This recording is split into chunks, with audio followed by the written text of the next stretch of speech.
میرے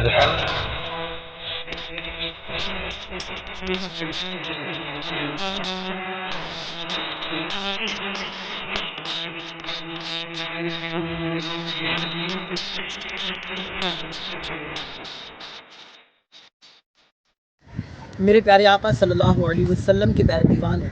بہت سے گھروں میں میاں بیوی میں جھگڑے ہوتے ہیں، آئے دن گھر کے باہر گالی گلوچ کی آواز آتی ہے، کبھی برتنوں کی آواز آتی ہے۔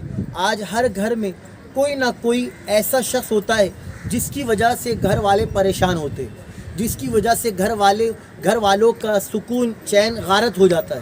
تو آئیے میں آپ کو بتاؤں، سب سے پہلے تو جب کبھی آپ اپنے گھر میں داخل ہو تو بلند آواز سے محبت بھرے انداز میں السلام علیکم ورحمۃ اللہ وبرکاتہ آپ سلام کیا کریں۔ بہت سے لوگوں کو میں نے خود دیکھا ہے کہ وہ گھر پر آتے لیکن سلام نہیں کرتے، تو یہ عادت بڑی بری ہے۔ اس کی وجہ سے ہوتا یہ ہے کہ گھر میں آپ جب ڈائریکٹ انٹر ہو جاتے ہیں تو شیطان بھی ساتھ ہو لیتا ہے۔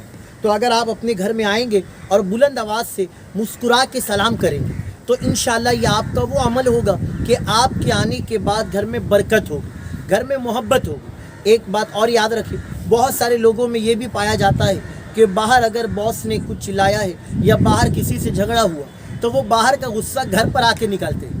گھر پر آ کر بیوی کو چلایا، بچوں کو مارا، گھر پر آ کے چڑچڑا پر غصہ، نہ جانے یہاں کی چیز وہاں کیوں، وہاں کی چیز یہاں کیوں، اس طریقے کی وہ باتیں کرتے ہیں۔ تو یہ ایک چیز خیال رہے، باہر جو کچھ ہوا آپ وہ بھول جائیں۔ جب آپ اپنے گھر پر آئے تو گھر آنے کے بعد آپ گھر والوں سے مسکرا کے بات کریں۔ اب یہاں میں ایک بات گھر کی ماں و بہنوں سے بھی کہنا چاہوں گا کہ وہ بھی یاد رکھے کہ جیسے شوہر گھر پر آئے تو وہ فوراً کہنا شروع نہ کر دے کہ آپ کی بہن نے میرے ساتھ ایسا کیا، آپ کی ماں نے ایسا کیا، آپ کے بھائی نے ایسا کہا۔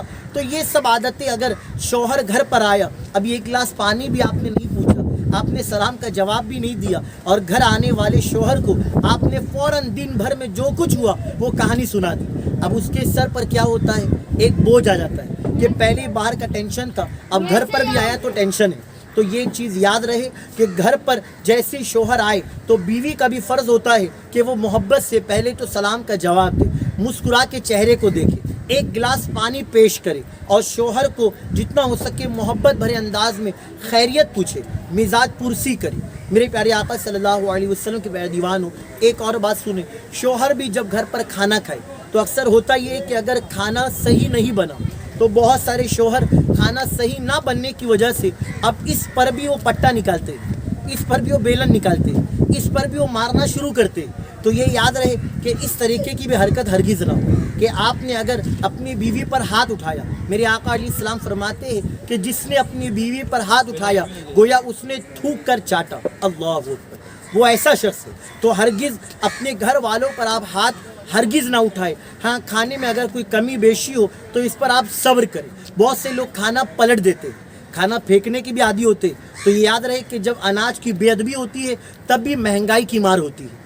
اناج کی بے ادبی کریں گے تب بھی مہنگائی بڑھ جاتی ہے، پھر روزی تنگ کر دی جاتی ہے۔ تو یہ چیز بھی خیال رکھیں۔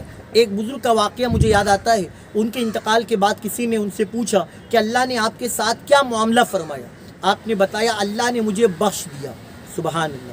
پوچھا گیا کیوں، کس عمل کی وجہ سے؟ آپ نے فرمایا ایک مرتبہ میری بیوی نے کھانے میں نمک زیادہ ڈالا تھا، مجھے غصہ آیا تھا، لیکن میں نے صبر کیا کہ وہ بھی تو اللہ کی بندی ہے، اس سے بھی تو غلطی ہوتی ہے، وہ بھی تو انسان ہے۔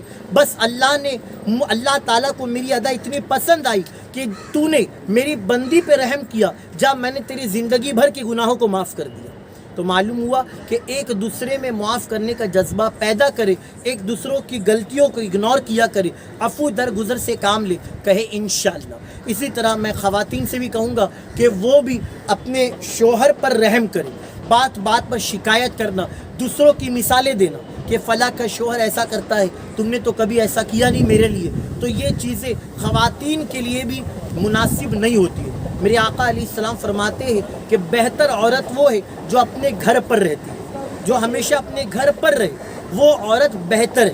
ہاں، اگر ضرورت کی وجہ سے آپ کو نکلنا تو بات الگ ہے، لیکن بلا فضول کہ آپ اگر باہر جائے سج سنور کے کسی اور کی نیت ہو تو پھر یہ حرام ہے، یہ گناہ ہے۔ اللہ ہم سب کو محفوظ فرمائے۔